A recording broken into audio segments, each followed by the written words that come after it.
Friday, March 27, 2015 was an exciting day for 17-year-old Tierra Hall. It marked the final day of school before the much-awaited spring break, and she eagerly looked forward to the upcoming holiday. Nothing from that day was out of the ordinary, and the school's surveillance cameras caught her going about her day as normal. Yet things would very quickly take a turn for the worse, and Tierra never made it home that day. The following day, on March 28th, a heart-wrenching discovery was made. Tierra's lifeless body was found in an abandoned house less than 2 miles away from the school. The grim scene revealed the horrific extent of a brutal attack. She'd been stabbed 14 times to her head, neck, face, and chest, with the only pieces of evidence left behind were the school hall pass found in her pocket, her phone case lying beside her, and graffiti on the house's wall bearing the ominous inscription, King K the Savage. With no other leads or substantial evidence to guide them, investigators turned their attention to the school's surveillance cameras, and it was during this scrutiny that they came across an unsettling discovery. This is the heartbreaking case of Tierra Hall. Tierra Hall was a 17-year-old girl from Durham, North Carolina. She actually grew up in Texas, but moved with her mom to Durham in 2011. Life in North Carolina seemed to go well for Tierra. She enrolled in Jordan High School and very quickly made a host of friends due to her magnetic personality. Her funny and goofy nature drew people to her, and her unique nature would lift the spirits of those around her. Tierra was a free spirit who had dreams of pursuing a business degree after graduating high school. It was also during her time at Jordan High School that Tierra met fellow student kelton breshon Fox. The two formed a bond from the start, and it wasn't long before they started dating. Tierra's mom observed Kelton's demeanor closely, and she found him to be a well-mannered individual who always exuded respect and courtesy. And although there were never any obvious red flags, her mom did notice that their relationship seemed to be an on-and-off-again relationship. Not too concerned, she brushed it off as part of the ups and downs that are often part of teenage romance, and she didn't see it as anything more than typical teenage drama. Around the time of Christmas in 2014, something, however, shifted in the dynamics between Tierra and Kelton. It seemed that Tierra had made the decision to end their relationship once and for all, and it was clear that this time there was no going back. When her mom inquired about the reason for their breakup, Tierra told her that Kelton was too clingy, making her question the longevity of their relationship. I tried to get her to elaborate on what clinging meant. She said, "You're just too clingy," and she just brushed it off. I thought, okay. He was so mannerable. He shook my hand, was yes ma'am, no ma'am, made sure she got in the house before he left, everything. So, I had no reason to think that he would do anything to her. I thought he loved her. On Friday, March 27, 2015, Tierra was getting ready for the last day of school before the much-anticipated spring break. During the course of that morning, however, she got into an argument with her mom, as often is the case between a mother and her teenage daughter. The fight wasn't anything significant, and before Tierra even left for school, the air was cleared, and she even hugged her mom goodbye, not knowing that this would be the last time they ever saw each other again. During the course of the day, her mother tried calling and texting Tierra to check up on her, but all her messages went unanswered. Initially, her mother brushed off the lack of response, assuming that Tierra was probably preoccupied with her activities at school. But as the hours wore on and the silence continued, accompanied by the fact that Tierra didn't come home after school, her mother's concerns grew.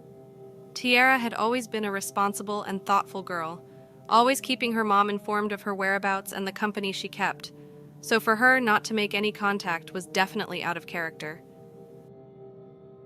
Tierra didn't come home at all that night, and at the time her mom thought that she was probably still upset about the fight they had that morning and that she was probably just staying over at a friend's place blowing off some steam. But unfortunately, that wasn't the case. She was so good about telling me where she was going to be, who she was going to be with, when she was coming home. "Mom, can I stay?" Because she had a mistrust of people. But this happens to her. She was a happy-go-lucky, humble girl. I had no trouble out of her, no trouble. The following morning, police received a concerning 911 call. A man said that he and his girlfriend discovered what they thought was a woman sleeping at an abandoned house just 2 miles from Jordan High School. When police arrived at the scene, they found the body of Tierra Hall. Police attending the crime scene described it as nothing short of brutal, with Tierra having suffered 14 stab wounds to her head, neck, face, and chest. Next to her body was her phone case, although her phone was nowhere to be found. On the wall of the house not too far from her body, they saw graffiti that read, "King K the Savage," and in her pocket they found a hall pass for Jordan High School. Police went to the school and immediately started examining the CCTV footage to try and spot Tierra, looking for any clues of what may have happened to her. It wasn't long until they spotted Tierra going about her day, walking through the hallways and eventually entering a classroom. Nothing seemed to be out of the ordinary, so the police went to the classroom to look for clues. There they found Tierra's backpack next to her desk and her computer still logged into her account. This was clearly a concerning sign, and they knew that there was much more to uncover.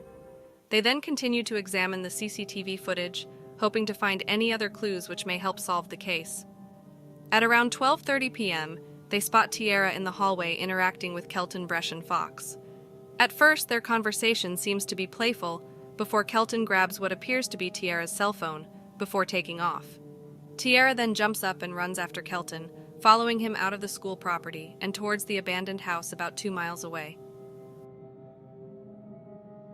Footage from a neighbor's camera captures Kelton passing at about 12:40 p.m., with Tierra following behind less than a minute later. 20 minutes later, the same surveillance camera captures Kelton returning to the school, but this time there wasn't anyone following him. Kelton goes back into the school as if nothing had happened, and he immediately walks towards the restroom. He places his hands inside his sleeves, presumably to hide the blood on his hands. Kelton emerges a short while later, and this time his hands are no longer covered. He goes to the school office where he tells staff that he wasn't feeling well, so they called his mom to pick him up. Kelton left the school with his mom at around 2:10. Armed with this new evidence, police went to search the school restroom. Despite Kelton's best efforts of cleaning up the scene, they found bloodstains around the trash can, which was later confirmed to be Tierra's. A search of his bedroom revealed a pair of sneakers that contained traces of blood, as well as a journal that had the words "King K the Savage" written on it.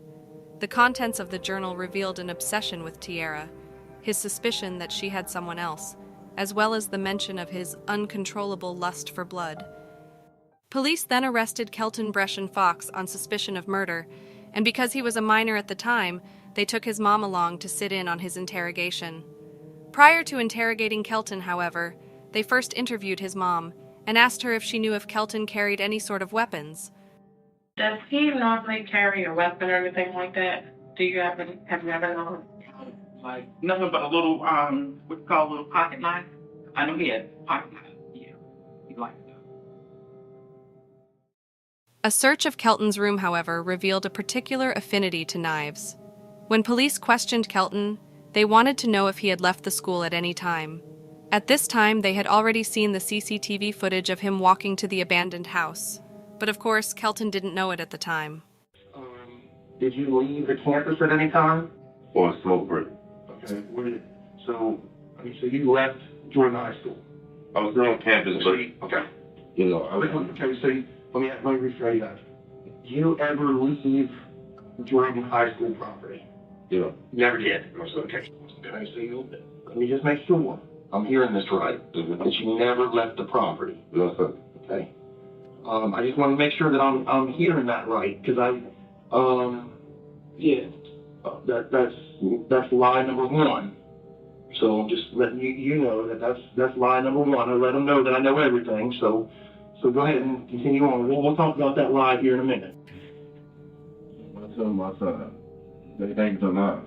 It ain't about what they think it's about what you want. They like get locked You up. won't get locked up anyway. So all of this is what's called you want to anyway. You're not going home with me tonight.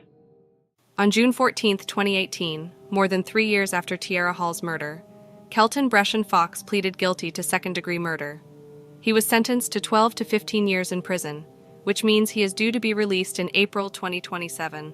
The defense put forward his mental illness and his age at the time as mitigating circumstances to the case, and they also mentioned the state's inability to prove premeditated murder.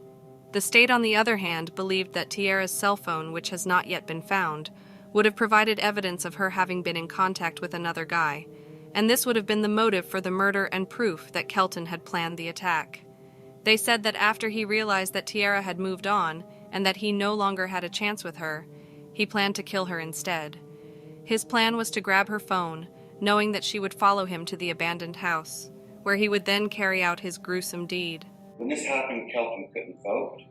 He couldn't buy cigarettes. He couldn't buy alcohol. He couldn't serve in the military and fight in a battle. He was a child. And importantly, he had a child's brain. He's going to be sentenced to a minimum of 144 months.